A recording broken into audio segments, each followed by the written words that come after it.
அருட்பெருஞ்சோதி அருட்பெருஞ்சோதி தனிப்பெரும் கருணை அருட்பெருஞ்சோதி நேரி என்ப முற வெண்ணிலாவே தன்னை எரி இன்ப முற வெண்ணிலாவே ஒரு தந்திரணி சொல்ல வேண்டும் வெண்ணிலாவே ஒரு தந்திரணி சொல்ல வேண்டும் வெண்ணிலாவே நாதன் முடிமேல் இருக்கும் வெண்ணிலாவே அங்கே நானும் வர வேண்டுகிறேன் வெண்ணிலாவே அந்த ரங்க செவ செய்ய வெண்ணிலாவே அந்த ரங்க செவ செய்ய வெண்ணிலாவே ஐயர் வருவாரே சொல் வெண்ணிலாவே அந்த ஐயர் வருவாரே சொல் வெண்ணிலாவே குண்டலிவால் நின்றிலங்கும் வெண்ணிலாவே குண்டலிவால் நின்றிலங்கும் வெண்ணிலாவே குண்டலிவால் வேண்டுகிறேன் வெண்ணிலாவே குண்டலிவால் வேண்டுகிறேன் வெண்ணிலாவே. இப்படி தன்னை அறி இன்ப முறை தன்னை அறிந்தான் சொன்னார். தன்னை அறிந்தால் தலைவனை அறியலாம். தன்னை அறி இன்ப முறை வெண்ணிலாவே அப்படின்னா சொல்றாரு. உங்களை தான் நீங்க உணரணும், உள்ள உணரணும், வெளியே சொல்லலை. நான் உள்ள உணருங்க, அதுதான் உணர்ந்து உணர்ந்துன்னு சொன்னேன். அப்படி உணர்ந்தான் நடக்கும் அப்படின்னு சொல்ற. நிகழ்ந்து நிகழ்ந்து நடக்கும் அப்படின்ற, நிகழும் அப்படின்ற. அப்ப தன்னை அறி இன்ப முறை வெண்ணிலாவே தன்னை தான் அறியணும். தன்னை அறிந்த தலைவனை அறியலாம். ஒரு தந்திரம் சொல்லுன்னு கேட்கிறார். இது தன்னை அறியறதுக்கு ஒரு தந்திரம் எப்படி, அது தந்திரம் சொல்லு அப்படின்னு கேட்கிறார். அப்புறம் நாதன் முடி மேல் இருக்கும் வெண்ணிலாவே அப்படின்னா இங்கதான் நாதன் இருக்கிறான், இங்கதான் இதுக்கு மேலதான் வெண்ணிலா இருக்குது. துரியமும் கடந்ததோர் பெரியவான் பொருளென அப்படின்றார். அதுதான் நாதன், நாதன் மேலிருந்த வெண்ணிலாவே அப்படின்றார். அவர் என்ன சொல்றாரு, அங்கே நானும் வர வேண்டுகிறேன் வெண்ணிலாவே, அங்கே நானும் வர வேண்டுகிறேன் வெண்ணிலாவே அப்படின்னா அந்த இடத்துல என்னுடைய உணர்வை கொண்டு போகணும், என்னுடைய உயிரை அங்கே கொண்டு போகணும். அங்கே போய் நான் உணர்ந்தேன்னா எனக்கு காணாத காட்சியெல்லாம் கிடைக்கும் அப்படின்ற. அதுக்கு ரா பகல் கிடையாதுன்றாரு. அங்கே இரவும் கிடையாது, பகலும் கிடையாது. அங்கே எந்த நேரமும் வெளிச்சமாக தான் இருக்கும். சிற்சபையும் உள்ள பெருமொழியும் சிறுமொழியும் நடுவில் அபாரமான சூரிய ஒளி விட 1000 சூரிய ஒளி, 1000 ஒன்று சேர்ந்து சூரிய ஒளி ஒன்று சேர்ந்தா எப்படி இருக்கும்? 1000 சூரியன். அப்படி பிரகாசமான ஒளி இந்த சிரசிலே இருக்கின்றது. அங்க இரவும் கிடையாது, பகலும் கிடையாது. அதுதான் ரா பகல் இல்லாவிடத்தே வெண்ணிலாவே அப்படின்னு சொல்றாரு. அப்புறம் அந்தரங்க சேவை செய்ய வெண்ணிலாவே. இப்ப பூமி அந்தரங்கத்தில் தான் இருக்கு. பூமிக்கு கீழே எந்த தாங்குதலும் கிடையாது, பூமிக்கு மேலே எந்த தாங்குதலும் கிடையாது. ஆனா பூமி கீழே இறங்காமலும் மேலே ஏறாமலும் கரெக்டா சுத்தின்னு இருக்கு. ஒரு மணிக்கு 1000 கிலோமீட்டர் வேகத்தில் சுழலுது பூமி. ஆனால் சுழண்டாலும் அந்த சத்தம் நமக்கு கேட்கல. அந்த சத்தம் நமக்கு கேட்டால் நம்ம உயிரினமே வாழ முடியாது. பூமி சுழலக்கூடிய சத்தம் நமக்கு கேட்டா அதை கேட்காதபடி ஒரு வளையத்தை போட்டிருக்கான் இறைவன். இப்போ ஏரோப்ளேனில் போவாங்க, அவங்களுக்கு சத்தமே கேட்காது. பஸ்ஸில் எப்படி சத்தம் கேட்கும்? அவங்க அப்படியே ஏதோ ஒரு ரூமில் உட்காந்துருக்க மாதிரி உட்காந்துருப்பாங்க. கிளம்பும்போது தான் ஒரு ஆட்டம் ஆட்டணும், இறங்கும்போது ஒரு ஆட்டம் கொடுக்குமா, அவ்வளோதானா. பயணம் செஞ்சவங்க சொல்கிறேன். ஏன்னா அவங்களை கேட்டேன், நீங்கள் அங்கேருந்து பூமியை பார்ப்பீங்களா, பூமி எப்படி இருக்கும் அப்படின்னு அவங்க கேட்டேன். பிளேனில் போனவங்களை அவங்க என்ன சொல்கிறாங்க, நாங்கள் பூமியை பார்க்க முடியாது. இப்போ மதுரையில் பிளேன் கிளம்புது அப்படின்னு சொன்னால் அந்த பக்கம் உட்காந்து மீனாட்சி கோயில் பக்கம் உட்காந்து இருக்கிறவங்க அந்த பக்கம் இருக்கிறவங்க மீனாட்சி கோயிலை பார்க்கலாம், மீனாட்சியை தரிசனம் பண்ணலாம், உலக புகழ்பெற்ற மீனாட்சி கோயிலை பார்க்கலாம். அதன் பிறகு பூமி எங்கே இருக்குன்னு எங்களுக்கு தெரியாது, பூமிக்கு மேலே போயிடுறோம். அங்கே மேகக்கூட்டங்கள் தான் தெரியும் எங்களுக்கு. மேகக்கூட்டத்தை அதை உடச்சிக்கிட்டு ட்ரெயின் போகும். மேகக்கூட்டம் தான் எங்களுக்கு தெரியுமே தவிர திரும்ப பூமி தெரியாது. ஏன்னு கேட்டால் அங்கேருந்து திரும்பி பூமியை பார்த்தா ஒரு பந்து மாதிரி தெரியும். அது மேலே பனி படர்ந்து ஒரே ஒரு இருளாக இருக்கிற மாதிரி இருக்கும், வெளிச்சமாக தெரியாது. பூமிக்கு மேலே போய் பார்த்தோம்னா ஒரு பந்து மாதிரி இருக்கும். அங்கே பனி ஏதோ பனி மூட்டம் படுத்த மாதிரி இருக்கும், வெளிச்சம். இங்கே அடிக்கிற வெயிலெலாம் அங்கே தெரியாது மேலே இருந்து பார்த்தா. ஏன்னா இந்த மேகக்கூட்டம் வந்து வெயில் தெரியாமல் மறைச்சிடும். ஏதோ பனியில் எந்த நேரமும் பனி பெஞ்சிட்டு இருக்கிற மாதிரியே தெரியும் பூமிக்கு மேலே போனால். அதான் பிளேனில் போனவங்களை கேட்டதுக்கு இல்லைன்றாங்க. ஆனால் ஹெலிகாப்டரில் போனவங்க ஆமான்றாங்க. ஆமாம் அப்படி தான் தெரியும் அப்படின்னு சொல்கிறாங்க. அவங்க எப்படி பார்க்கலாம்? அதுபோல் அவன் என்ன சொல்கிறாரு, அந்தரங்க சேவை செய்ய வெண்ணிலாவே. அந்தரங்கத்தில் தான் பூமி இப்போ இருக்குது. பூமி மட்டும் இல்லை, 9 கோள்களும் இருக்குது. அனைத்து கோள்களும் அது மாட்டில் சொல்லிட்டு அது மாட்டு அந்த இடத்துல இருந்துட்டு தவிர இன்னும் கீழையும் போகல மேலையும் போகல. அதில் கீழே சில கோள்கள் இருக்கும், பூமிக்கு அண்ணன் கீழே போயிட்டு இருக்கும். ஆனால் மேலே பரத்தில் போய்கிட்டே இருக்கு, நிறைய கோள் இருக்கு. கோடான கோடி நட்சத்திரங்கள் அப்படின்னு சொல்றாங்க சித்தர்கள். கோடான கோடி நட்சத்திரங்கள் இருக்கு அப்படின்ற அந்த கோடான கோடி நட்சத்திரத்தை தான் நம்முடைய சித்தர்கள் 27 நட்சத்திரங்களாகவும் 12 ராசியாகவும் பிரித்து 9 கிரகங்களாகவும், கிரகம் கணக்கு பண்ணால் 14 கிரகம் இருக்குது இப்போ கண்டுபிடிச்சது. ஆனால் வானசாஸ்திரம் கண்டுபிடிச்சது 9. அதனால தான் அந்த 9 கிரகத்தோட வச்சுட்டாங்க. கோயிலில் பார்த்தா 9 கிரகம் தான் இருக்கும். அதனால் அது அப்படியே இருக்கட்டும் வச்சுட்டாங்க. இது அதன் பிறகு கண்டுபிடிச்சி 4-5 கிரகம் கண்டுபிடிச்சிட்டாங்க. இப்பயும் பூமிக்கு கிட்ட ஒரு சின்ன ஒரு கிரகம் ஒன்று இருக்குது. கொஞ்ச நாளைக்கு முன்னே செய்தித்தாளில் வந்தது. பூமிக்கு கொஞ்சம் பல மைலுக்கு அப்பால் ஒரு சின்ன கிரகம் வந்து சுழண்டுட்டு இருக்கு. அது சுற்றி வருது. அப்போ 1000 கிலோமீட்டர் வேகத்தில் பூமி சுழலுது. அந்த சத்தம் நம்ம கேட்கல. அது மட்டும் இல்லாத ஒரு நாளைக்கு 16 லட்சம் கிலோமீட்டர் தூரத்தை கடக்குது. எப்படி இப்போ சூரியனை சுற்றுது, தன்னைத்தானே சுற்றுது. பூமி சூரியனையும் சுற்றி வருது. சூரியனை சுற்றி வர்றதுக்கு 365 நாள்கள். அதுதான் நம்ம ஒரு ஆண்டுன்னு சொல்கிறோம். இப்போ வேளாண்மைக்கு சனியை கணக்கு பண்ணால் 30 ஆண்டுகள், 30 வருஷம் ஆனால் தான் சனி ஒரு சுற்று வரும்.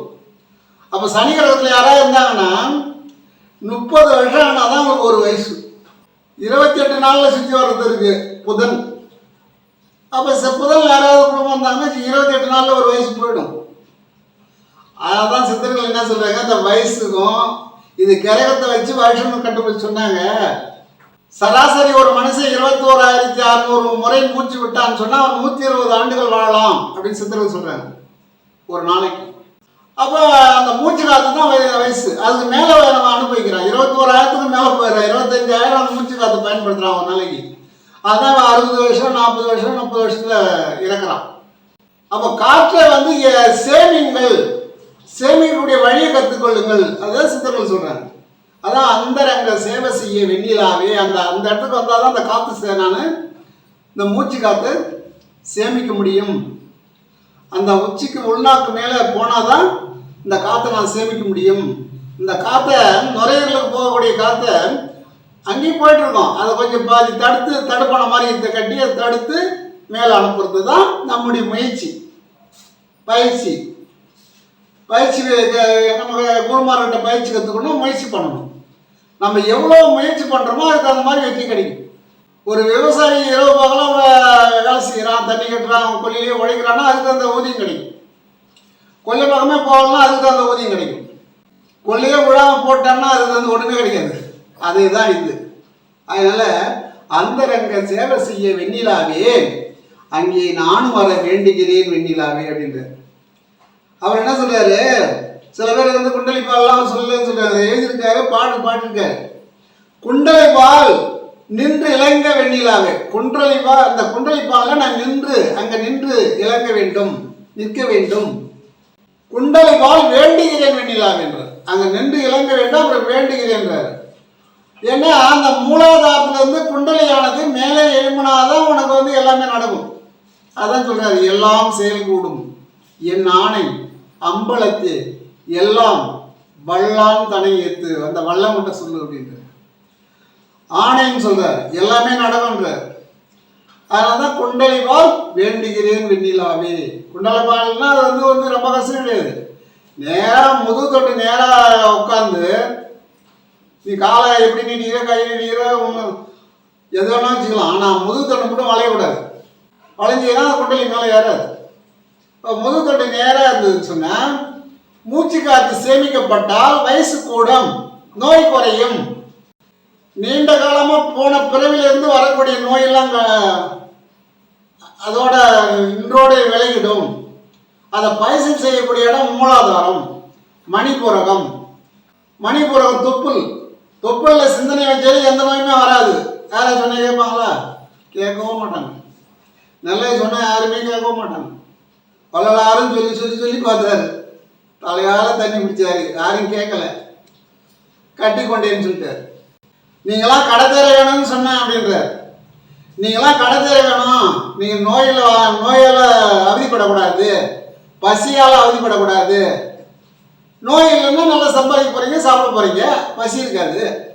நோயற்ற வாழ்வு நான் வாழ வேண்டும் தான் சொல்கிறார். நோய் தான் முதல்ல சொல்கிறார். நோயற்ற வாழ்வு வாழணும்னு சொன்னால் நீங்கள் குண்டலை வாழ வேண்டும். மூலாதாரத்திலேருந்து மணிபூரகத்தை முதல் நீங்கள் சரியாக இயக்கணும். அநாதக சக்கரமும் இயக்கணும். பெண்களுக்கோ ஆண்களுக்கோ குழந்தை இருக்கும். அநாதக சக்கரம் இயங்கலைன்னா குழந்தை இருக்காது. இந்த 3 சக்கரமும் முக்கியமானது. மற்றபடி இன்னும் 3 சக்கரம் முக்கியமானது தான்.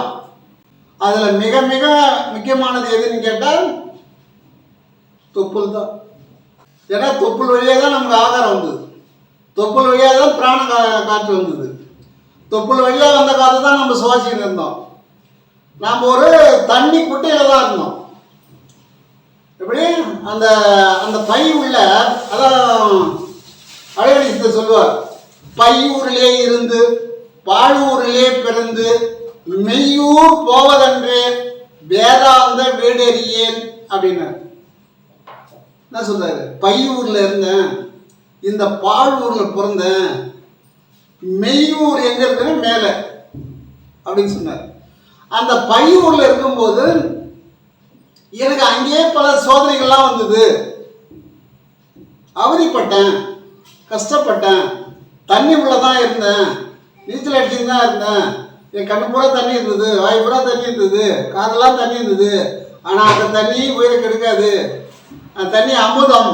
எப்படி அமுத குளத்தில் குளிச்சுக்கிட்டு இருந்தேன் அப்படின்னு சொல்றாரு ஒரு சிசுவான்.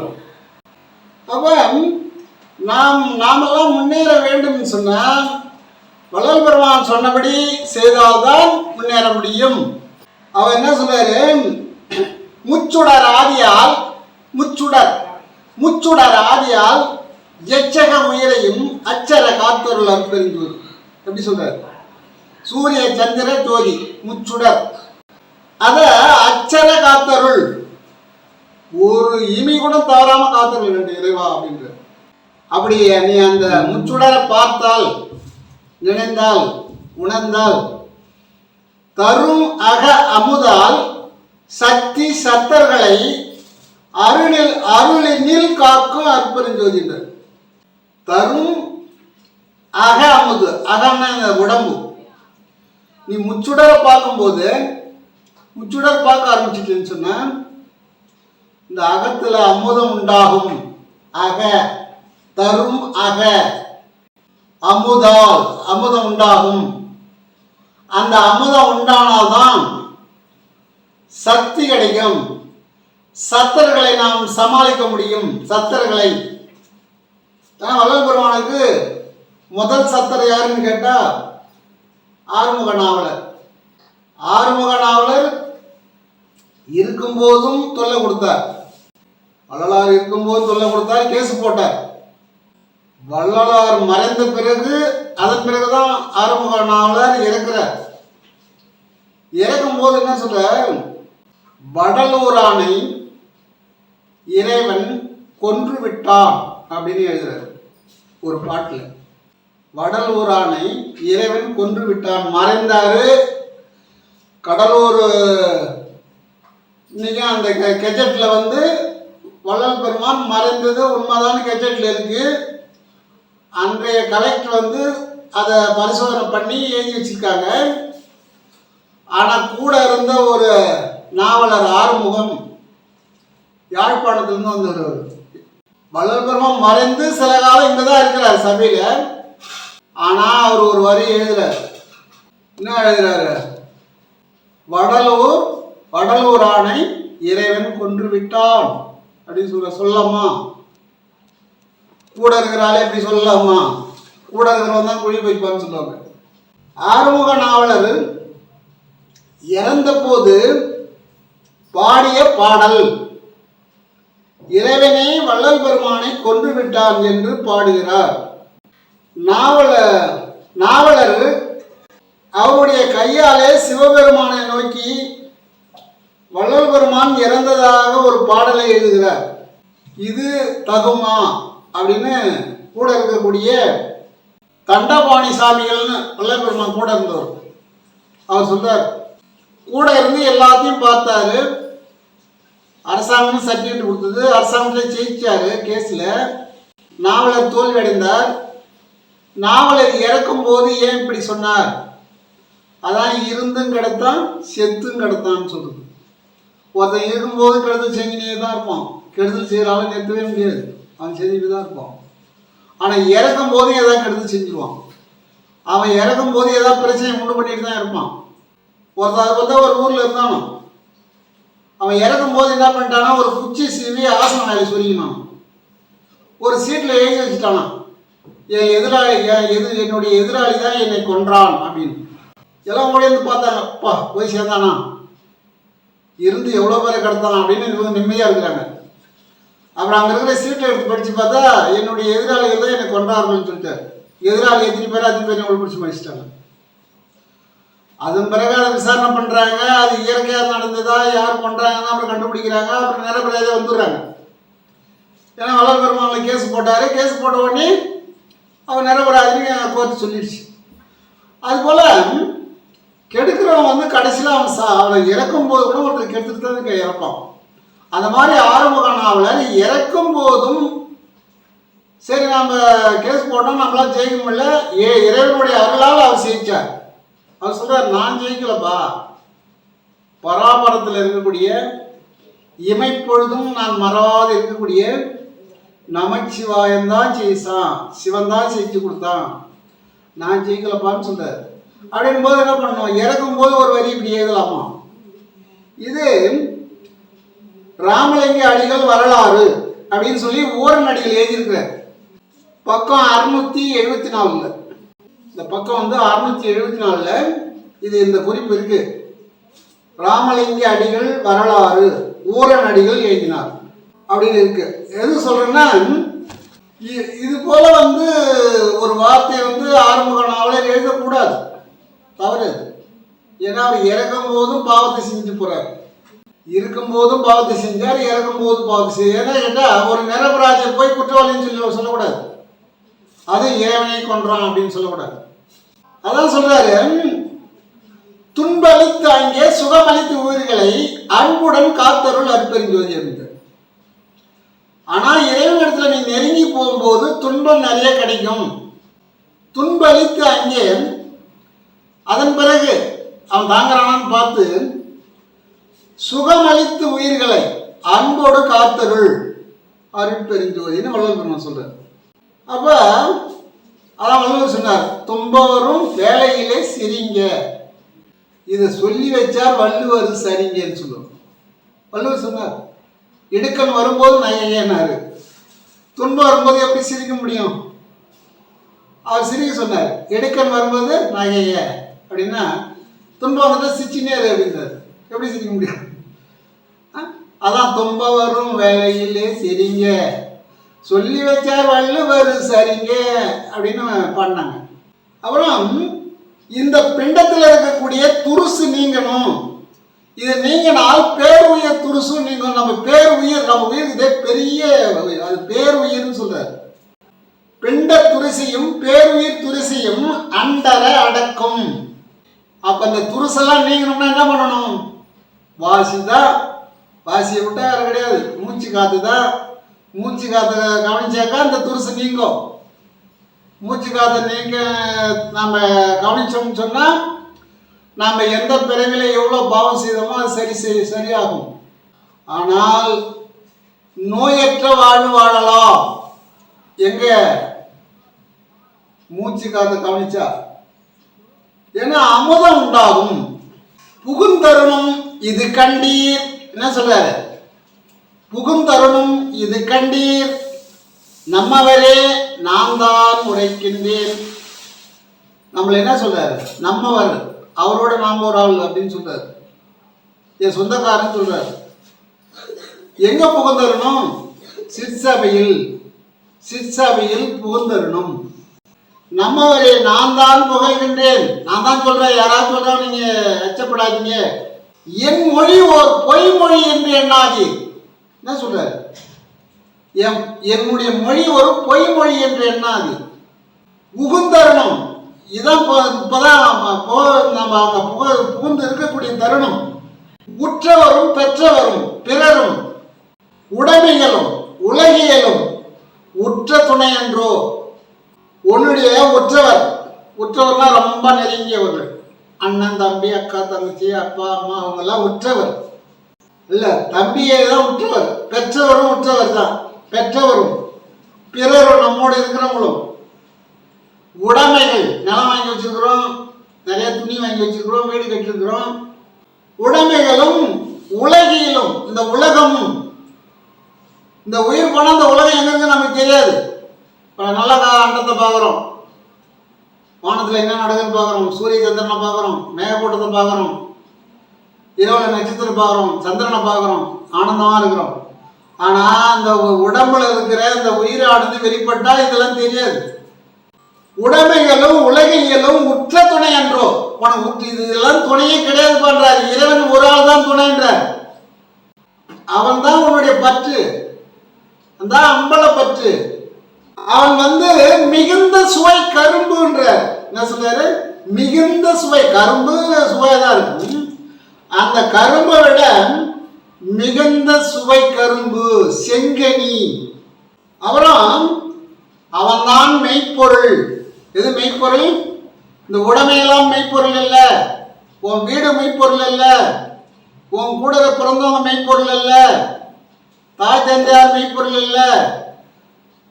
அவங்கெல்லாம் பிணம் சொல்லிட்டு போயிடுவாங்க. உன்னுடைய மெய்ப்பொருள் எது? அந்த சிற்சபையில் தான் இருக்குது. அதை உணர வேண்டும் சொன்னா மூச்சு காத்த கவனிக்க வேண்டும். இன்னும் அடிக்கடி இதே தான் சொல்றாரு, நினைக்காதீங்க. இதுதான் முறையே, இதுக்கு வேற வழியே கிடையாது. இதுதான். இதை கத்துக்கிறது நான் ஏகப்பட்ட ஊருக்கு போய் எவ்வளவு கஷ்டப்பட்டேன். யாரும் இந்த உண்மையை சொல்லலை. ஒன்னா இருக்க ஒத்துக்கணும். இந்த உண்மையை சொன்னா கத்துக்கணும். ஒன்னா இருக்க ஒத்துக்கணும். இந்த உண்மையை சொன்னா கத்துக்கணும். காக்கா கூட்டத்தை பாருங்க, அதுக்கு கத்து கொடுத்தது யாருங்க? காக்கா கூட்டம் ஒற்றுமையா இருக்கும். ஒரு ஒரு இறந்தாண்டா ஒற்றுமையா போய் தேடும். அது கத்து கொடுத்தது யாரு? கையில் இருக்கக்கூடிய பொருளை மறந்துடாதீங்க. உங்க கையில போயிருக்க அந்த பொருள். என்ன சொல்றாரு? மெய்ப்பயனி, கைப்பொருள், விலையறியாமணி. அதுக்கு விலையே சொல்ல முடியாது. அதுக்கு இந்த விலை கொடுத்துலாம் வாங்க முடியாது. நீ எவ்வளவு பணம் கொடுத்து அதுக்கு இவ்வளவு விலையே கிடையாது. விலை அறியாமணி அப்படின்ற. விலை அறியா மணி. தகுந்த தனி பெரும்பதி. அவர் தனி பெரும்பதி அப்படின்றார். அவரு தயாநிதி. தயாநிதி. இந்த நிதிகளுக்கெல்லாம் மேற்பட்ட நிதி. அந்த நிதி கிடைத்து விட்டால் நமக்கு எந்தவித குறையும் இல்லை. நிதி கட்சிக்கே இருக்கும். தயாநிதி. அந்த நிதியை கதியே, கதினா காத்து, அந்த நிதியை கதியே, கதினா காத்து, காத்து மூலமா அந்த நிதியை உணருங்க, அந்த நிதியை அடையலாம், அந்த நிதியை அடைய முடியும். சுவாச காற்று தான் கதி, கதியே அப்படின்றார். சத்தியமே என்று சொல்கின்றேன். சத்தியமணி சொல்றார். யார் வள்ளல் சத்தியமணி சொல்றார். சத்தியமே என்று ஒருவன் பக்தியோடு பணிந்தேன். பக்தியோட, இறைவனுடைய பக்தியோட சொல்றது சத்தியமா சொல்றேன் அப்படின்ற. பரம்பரமே சிதம்பரமே. அப்ப பரம்பரமே சிதம்பரமே அப்படின்னா பரம்பரம் மேல, சிதம்பரம் இதான் சிதம்பரம். பராபரமே அதுக்கு மேல, அனாதி, அரே காற்று அனாதி, அண்டங்கள் அனாதி, இறைவனே அனாதிதான். ஏன்னா அவன் அண்ட சராசரம் இருக்கிறான். அண்ட சராசரமும் ஒரு அடி தான் வந்தானா, இன்னும் 2 அடிக்கு இடம் இல்லை. 2 அடி 3 அடி தரனாரு, ரொம்ப ஈஸியா 3 அடி தடை கேட்கிறாரு, கொடுத்துடலாம். ஒரே அடி ஆழந்தானா அண்ட சராசரம். அனாதினா அண்ட சரம் போயிட்டே இருக்கான். சொல்றாரு இதுக்கு ஈடியனே கிடையாது, இது பாதாளத்திலையும் போயிட்டு இருக்கு, மேலையும் போயிட்டே இருக்கு, இதுக்கு முடிவே இல்லை அப்படின்னு சொல்லிட்டாரு. அதை நாம போய் அந்த முடிவை காணதுன்னு சொன்னா நமக்கு வயசு பத்தாதுன்ற. காலம் உள்ள போதே கடவுளை கருதுங்கள். அதெல்லாம் நீங்க அந்த ஆராய்ச்சிக்கு போவாதீங்க. ஆனா அது அனாதி, போயிட்டே இருக்காது, ஒரு முடிவே இல்லைன்னு சொல்றாரு. இப்படி கிழக்கு பக்கம் பார்த்தாலும் முடிவு கிடையாது, தெற்கு பக்கம் பார்த்தாலும் முடிவு கிடையாது, மேற்கு பக்கம் பார்த்தாலும் முடிவு கிடையாது, போயிட்டே இருக்குது. பவக்கடல் கடந்து நான் பார்த்த போது அருகே, பவக்கடல் கடந்து நான் பார்த்த போது அருகே, ஊப்புறு மலை, மலையென ஓங்கிய கதியே அப்படின்னு. ஓப்புற வளம் கொண்டு ஓங்கிய மலையன்னு சொல்ற. ஓப்புற வளம் கொண்டு ஓங்கிய மலையை, மலை போல இறைவனுடைய அருள் தான் தெரியுதான். ஆனால் அதுக்கு அண்ணாண்ட போயிட்டே இருக்கான். பவக்கடல்னா நான் பாவக்கடல்ல இருந்து நான் நீந்தி அண்ணாண்ட போனேன். அங்க ஓப்புறு வளம் கொண்டு ஓங்கிய கரையே, மலையே, அங்க ஒரு கரை தான் இருந்தது, அந்த கரைக்கு அண்ணாண்ட போயிட்டே தான் இருக்கு, ஈடு நிலை என்றார். கனிந்து கனிந்து கனிந்து கனிந்து உளம் உருகி கரந்திடில் அப்பொழுது. இதை நீங்க பார்க்கணும், அந்த உணரணும் அப்படின்னா கனிந்து கனிந்து கனிந்து மனம் உருகி பார்க்கணும் அப்படின்னு. அப்படி பார்த்தால் காணாத காட்சி எல்லாம் கண்டு கொள்ளலாமே. எப்படி கனிந்து கனிந்து உளமுருகி நீங்க தவம் செய்தனால் காணாத காட்சி எல்லாம் கண்டு கொள்ளலாமே அப்படின்ற. கண்டதெல்லாம் அனைத்தையுமே இப்ப நீங்க வச்சுக்கிறதுலாம் அனைத்தியன்றார், அதெல்லாம் உன் கூட வராதுன்ற. கேட்டதெல்லாம் பழுது, நீ கேட்டுக்கிறதுலாம் பழுது, சொல்றத வச்சு நீ முன்னேற பார்க்கணும். நிறைய படிச்சுக்கிட்டே போறேன்னு படிச்சுட்டே போயிட்டே தான் இருக்கலாம், உண்மை நிலை தெரியாது. அதான் கேட்டதெல்லாம் பழுது, கற்றதெல்லாம் பொய்யே. நீ என்ன கற்று வச்சுக்கிறிய அதெல்லாம் பொய். கழித்ததெல்லாம் வீணே. மணாலுக்கு சுகமா இருக்குன்னு சொல்லி இருக்கிற, அதெல்லாம் வீண். கழித்ததெல்லாம் வீணே. உண்டதெல்லாம் மலமே. இந்த நாக்குக்கு உள்ள தொண்டை குழிக்கு போயிடுச்சுன்னா மலம். நம்ம எதை சாப்பிட்டாலும் சரி, தேன் சாப்பிட்டாலும் சரி தான், உள்நாக்கு கீழே போய் இறங்கிடுச்சுன்னு சொன்னா தொண்டை குழிக்கு என்னண்ட மலம். அதான் உண்டதெல்லாம் மலமே, உட்கொண்டதெல்லாம் குறையே. அதனால சாப்பிடணும்னு சொல்லல, சாப்பிடுங்க, குறையில்லாம இருங்க, காற்றை கவனிங்க, நோயற்ற வாழுங்க அப்படின்னு சொல்றாரு. உலகில் இதுவரையும் உண்மை அறிந்தலரே. என்ன சொல்றாரு? இதுவரைக்கும் உண்மையை அறியலப்பா, இவ்வளவு சொல்றேன் கேட்க மாட்டீங்க. வளர்பண்ணா இருக்கும் போதே என்ன பண்ணுவாங்களோ, தர்மசாலையில் போயிட்டு சாமி கும்பிடுவாங்களாம், பிரார்த்தனை பண்ணுவாங்களாம், எனக்கு அது நடக்கும் இது நடக்கும்னு சொல்லுவாங்களாம். ரொம்ப கஷ்டப்பட்டாலும் வளர்ப்பு ரொம்ப கஷ்டப்பட்டாங்க. நானும் சார் கட்டினருக்குள்ளே சுற்றி வந்து பிரார்த்தனை பண்ணுவாங்களாம். கட்டி ஓப்பனே பண்ணலையா, இருந்தாலும் மக்கள் கூட வந்து அவங்களோட சுற்றி வந்து எனக்கு அது நடக்கணும், இது நடக்கணும், நான் உனக்கு ஒரு மூட்டை அரிசி கொடுக்குறேன், ஒரு மூட்டை மிளகா குணம் கொடுக்குறேன், கேவரு கொண்டாந்து கொடுக்குறேன் சொல்லும்போது ரொம்ப கஷ்டமாக இருக்குமா? அது கொடு, அது சொல்ல வேணாம், ஜீவகாரனே இருக்கணும். அதான் முதல் படி. உன் உள்ள இருக்கிற ஜீவனை நீ கவனிக்கணும். உன் உள்ள இருக்கிற ஜீவனை கவனிச்சாதான் நீ முன்னேற முடியும். ஜீவகாரணமும் செய்யணும், பரோபகாரம் பண்ணணும். பரோபகாரம்னா அடுத்தவங்களுக்கு எடுத்து சொல்லணும். கூடுமான வரைக்கும் ஒரு உயிர் கொள்றாங்கன்னா அதை எந்த வித உபாயத்தையாவது தடுக்கணும். பரோபகாரம்னா இந்த மாதிரி சொல்லணும் எல்லாருக்கும். அதான் வள்ளலார் சொல்லி பார்த்தார். நீங்கள் இது சமய கோயில் அல்ல அப்படின்றார். என்ன சொல்றாரு? ஞான சபை சமய கோயில் அல்ல. அங்க வந்து தேங்காய் உடைக்கிறது, வாழைப்பழம் வைக்கிறது, கற்பூரை ஏத்துறது இதெல்லாம் வந்து இல்லை. இது கோயில் அல்ல, சபை. சபை என்ன, உள்ளம் என்ன சொல்றாரு? சபை என உளம் என தான் உணர்ந்தேன். என் உள்ள சபையை பார்த்தேன், உள்ள பார்த்துதான் நான் வெளியே கட்டி காமிச்சிருக்கிறேன், இது புறத்துல காமிச்சிருக்கிறேன். இந்த புறத்தை பார்த்து நீங்க அகத்துக்கு போங்க. இந்த புறத்திலே இருந்துடாதீங்க. இது சமய கோயிலில் நீங்க வந்து பிரார்த்தனை பண்றதுக்கு. உள்ள இருக்கிறவரை நீ நினைச்சாக்க அவர் எல்லாம் செய்வார். எல்லாம் செய்யும் வல்லபத்தை எமக்களித்த பதியே. என்ன சொல்றாரு? எல்லாம் செய் வல்லபத்தை எமக்களித்த பதி. எல்லாம் செய்யக்கூடிய வல்லபத்தை எனக்கு கொடுத்தாருப்பா. ஞான சபை கட்டணும், மேட்டுக்குப்பத்தில் இடம் கொடுத்தாரு. இங்க 84 ஏக்கர் எல்லாம் புண்ணியவான்கள் கொடுத்தாங்க. அந்த புண்ணியவான்லாம் எப்படி கொடுத்தாங்க? இறைவனுடைய அருள் அங்க காரியப்பட்டது. இறைவனுடைய அருள் தான் அங்க வந்து அவங்க கொடுத்தாங்க. தர்மசாலைக்கு 9 ஏக்கர் முதல் கொடுத்தாங்க. அதன் பிறகு 70 ஏக்கர் 73 ஏக்கர் வந்தது. மொத்தம் 84 ஏக்கர் இருக்கு. இதெல்லாம் நான் நிர்வாகம் பண்ணலப்பா, இறைவன் நிர்வாகம் பண்றான். இது கண்டதல்ல அனைத்தையுமே, இதெல்லாம் சும்மா பார்க்குறேன், இதெல்லாம் எனக்கு சொந்தம் கிடையாது அப்படின்னு.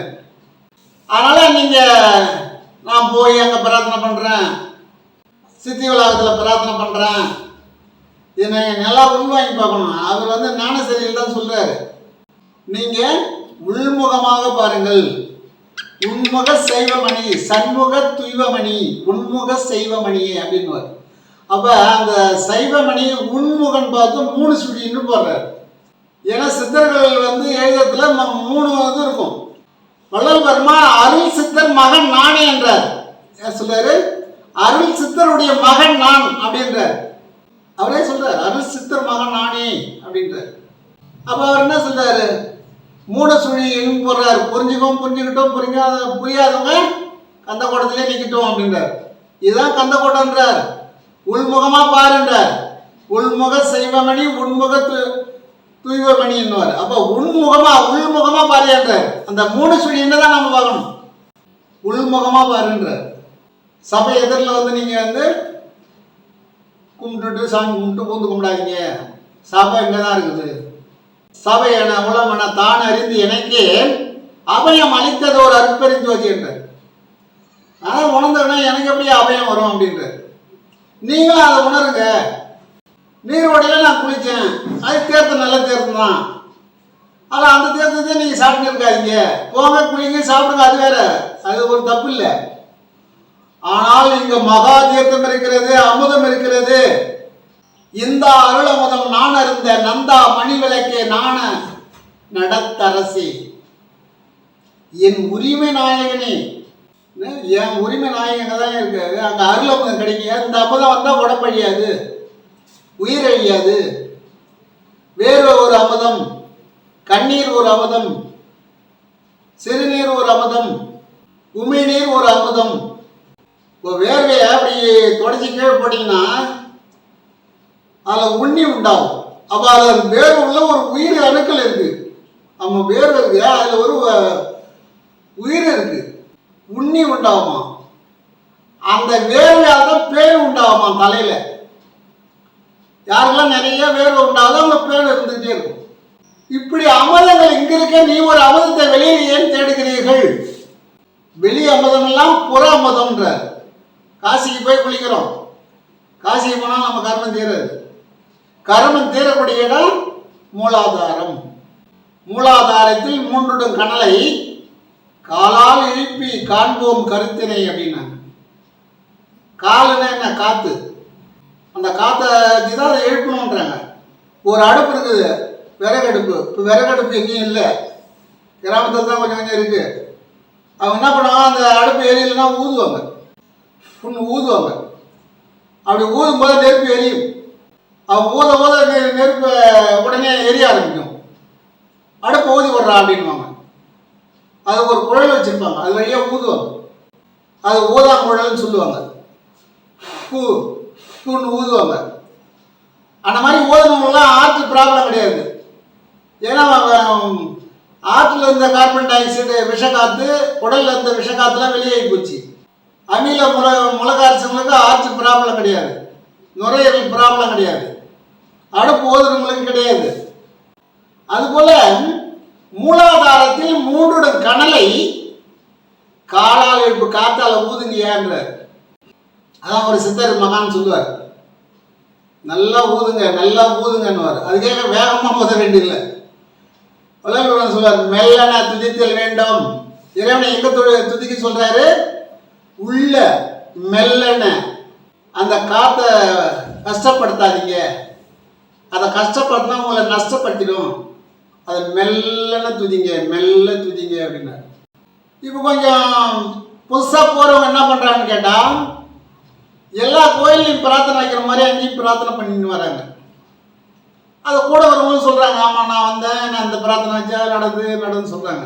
ஆன்மீகத்தில் முன்னேறதுக்கு சரியான வழி சொன்னவர் வள்ளல் பெருமான் தான். மாணிக்கவாசர் சொன்னார், அப்பர் சொன்னார், சுந்தரர் சொன்னார், ஞானசம்பந்தர் சொன்னார்.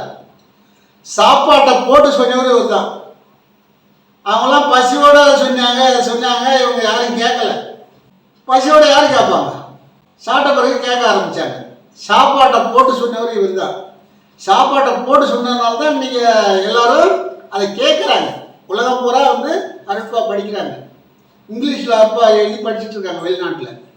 போற்றினன் பேரருள் போற்றினன் பெருஞ்சீர் ஆற்றலில் ஓங்கிய அருட்பெருஞ்சோதி அருட்பெருஞ்சோதி அருட்பெருஞ்சோதி தனி பெரும் கருணை அருட்பெருஞ்சோதி.